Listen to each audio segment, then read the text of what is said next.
আগে সংস্কার হবে, তারপরে নির্বাচন হবে।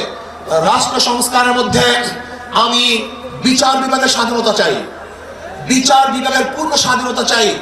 আজকে আমরা কি দেখেছি, সরকার পরিবর্তন হওয়ার সাথে সাথে সমস্ত আসামি খালাস হয়ে গেছেন, আবার সরকার পরিবর্তনের সাথে সাথে অনেক আসামি জেলে ধুকে ধুকে পড়ছেন।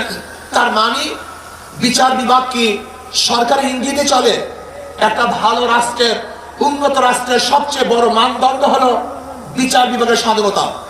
যেই রাষ্ট্রের মধ্যে বিচার বিভাগের স্বাধীনতা নাই, ওই রাষ্ট্র ভালো কল্যাণমুখী একটা রাষ্ট্র হতে পারে না। এর জন্য আমি বিচার বিভাগের স্বাধীনতা চাই, এমন স্বাধীনতা চাই বিচারকরা আইন অনুযায়ী বিচার করবে, কারো ইঙ্গিতে বিচার করবে না, কারো দিকে দৃষ্টি করে বিচার করবে না, বরং আইনে যা আছে সেই অনুযায়ী সে রায় প্রদান করবে। এমন স্বাধীনতা বিচার বিভাগকে থাকতেই হবে। এমনকি ওই চেন্নাইকে, চিটাগংয়ের চেন্নাইকে সেও যদি বিচারের আওতা দিন, সেও যদি আইনের আওতায় খালাস পায়, আমার কোনো আপত্তি নেই। কিন্তু আমিও যদি বিচারের আইনের মাধ্যমে জেলে থাকি, তাহলে আমার আপত্তি নেই। বিচার বিভাগকে স্বাধীন দিতে হবে, কারোর ইঙ্গিতে বিচার বিভাগে চলতে পারে না। যদি বিচার বিভাগের স্বাধীনতা না থাকে, মান হাফেরা হুফেরা, তুমি যে গর্ত খুঁজবা সেই গর্তের মধ্যে একদিন তুমিই পড়বা। এই জন্য বিচার বিভাগের স্বাধীনতা চাই। নাম্বার 2, সংবিধান সংস্কার। আজকে দেখেছি সেখানে প্রায় 505টা আসন রাখা হয়েছে। আসন কম হোক বেশি হোক, কিন্তু সব জায়গায় নির্বাচনের ভিত্তিতে সংসদ সদস্য হতে হবে। মহিলাদের জন্য সংরক্ষিত আসন 100, এটা আমরা মানি না।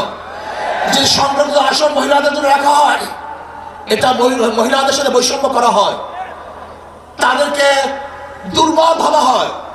আমরা তো কোঠার বিরুদ্ধে আন্দোলন করেছিলাম, যদি আবার মহিলাদের জন্য কোঠা রাখা হয় তাহলে আমরা আন্দোলন সাকসেস হই নাই। আমরা বলবো মহিলারা সরাসরি নির্বাচন করবে, নির্দিষ্ট কোনো কোঠা আমরা চাই না। কোনো মহিলাদের জন্য নির্দিষ্ট কোঠা থাকবে না, তারা নির্বাচন সরাসরি করবে।